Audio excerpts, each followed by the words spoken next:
Suicide করা ছাড়া আমার আর কোনো উপায় নেই। আল্লাহ।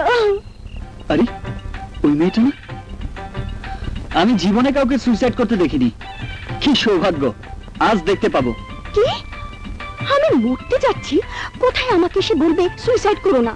কি দুঃখ তোমার আমাকে বলো, আমি সলভ করে দেবো। তা না, ওই মজা করে সুইসাইড দেখবে।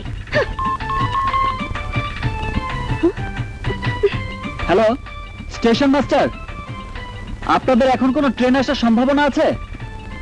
জি, কি বললেন? 31 আপ ট্রেন 5 মিনিটের মধ্যে 2 নাম্বার লাইনে আসবে। Thank you. এই মেয়ে, তুমি খুব লাকি, তুমি ঠিক লাইনেই শুয়েছ। এক্ষুনি এই লাইনে 31 আপ ট্রেন আসবে। আমি ফোন করে নিশ্চিত হয়ে তোমাকে জানালাম। মরার আগে আল্লাহর নাম নাও। ও মানুষ,